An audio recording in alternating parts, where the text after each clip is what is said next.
ये आवाज जो आप सुन रहे हैं, ये आवाज महान गजल गायक पंकज उधास की है, जो अब हमारे बीच नहीं है।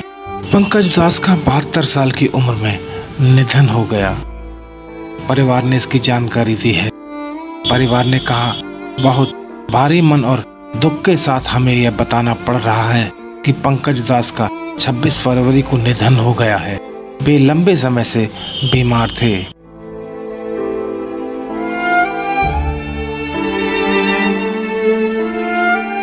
पंकज उधास को 2006 में भारत के चौथे सर्वोच्च नागरिक पुरस्कार पद्मश्री से सम्मानित किया गया था। पद्मश्री के अलावा पंकज उधास को कई और पुरस्कार भी मिले हैं, जिसकी लंबी फहरिस्त है। पंकज उधास की गजल गायकी में एक अलग सा जादू और ठहराव था। पंकज उधास की गजलें समा बांध देती हैं। लोग थमकर उन्हें सुनते थे, इसलिए गजल गायक जगजीत सिंह के साथ साथ पंकज उधास का नाम भी सबसे ज्यादा चर्चा में रहा है। तू जिसको मिल जाए वो हो जाए माला माँ। बड़े दिनों के बाद हम बेवतनों को याद। पंकज उधास 1986 में उस समय पूरे देश दुनिया में मशहूर हो गए जब उन्होंने संजय दत्त की फिल्म चिट्ठी आई है गजल गाई थी। बड़े दिनों के बाद हम बेवतनों को याद। इस गजल ने सबको रुला दिया था।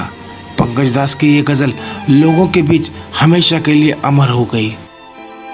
आज भी लोग इस गजल को सुनते हैं और आगे भी सुनते रहेंगे। अब पंकज उधास के निधन से गजल की दुनिया खाली सी हो गई है। पंकज उधास के निधन से जहां उनके परिवार में शोक की लहर है, तो वहीं उनके अनेक सुनने वालों को भी निधन की खबर से दुख पहुंचा है। सभी लोग पंकज उधास को श्रद्धांजलि अर्पित कर रहे हैं। पंकज उधास मूल रूप से गुजरात के निवासी थे।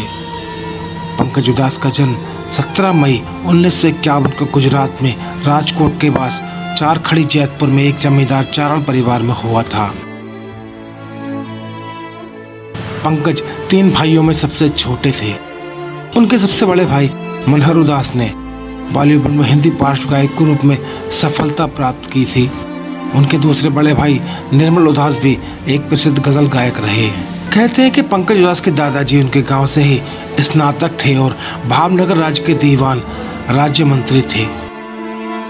उनके पिता केशुभाई उधास एक सरकारी कर्मचारी थे और प्रसिद्ध बीड़ा वादक अब्दुल करीम खान से मिले थे, जिन्होंने उन्हें दिलरुबा वादन सिखाया था। पंकज उधास की गायकी में रुचि अपने माता पिता को देखकर बढ़ी। पंकज उधास अपने बचपन में पिता को दिलरुबा वाद्य बजाते देखते थे। संगीत में उनकी और उनके भाइयों की रुचि को देखते हुए उनके पिता ने उन्हें राजकोट में संगीत अकादमी में दाखिला दिलाया। उधास ने शुरू में तबला सीखने के लिए खुद को तैयार किया, लेकिन बाद में गुलाम कादिर साहब से हिंदुस्तानी मुखर शास्त्रीय संगीत सीखना शुरू किया। इसके बाद उधास ग्वालियर घराने के गायक नवरंग नागरपुरकर के संरक्षण में प्रशिक्षण के लिए मुंबई चले गए। पंकज उधास की पढ़ाई गुजरात के साथ साथ मुंबई में भी हुई। पंकज उधास ने पहले रंगमंच पर गायकी की। उन्हें पहली बार 51 रुपए का इनाम दिया गया था। वहीं पंकज उधास समय निकालकर गायन का अभ्यास लगातार करते रहे।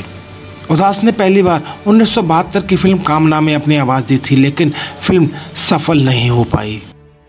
इसके बाद पंकज उधास ने गजल गायन में रुचि बढ़ाई। पंकज उधास से गजल गायक के रूप में अपना करियर बनाने के लिए उर्दू भी सीखी, लेकिन यहाँ भी सब शुरू में सफलता नहीं मिली तो कनाडा चले गए और वहाँ पर छोटे मोटे कार्यक्रम में गजल गायकी करके अपने समय बिताया। इसके बाद वे फिर भारत लौट आए। यहाँ आने के बाद पंकज उधास ने अपनी पहली फिल्म गजल एल्बम आहट 1980 में रिलीज की।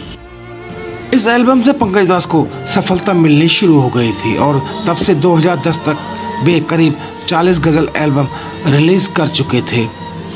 इस दौरान पंकज उधास ने देश विदेश में कई लाइव कंसर्ट भी किए। पंकज उधास को 1986 में नाम फिल्म में चिट्ठी आई है गाने के बाद फिल्मों में गाने मिलने लगे। 1982 में पंकज उधास की शादी फरीदा से हुई थी। पंकज उधास अपने पीछे 2 बेटियों को छोड़ गए हैं। पंकज उदास आज हमारे बीच नहीं है, लेकिन उनकी कमी शायद ही कोई भर पाए। रोहिलखंड न्यूज़ बरेली की खास पेशकश।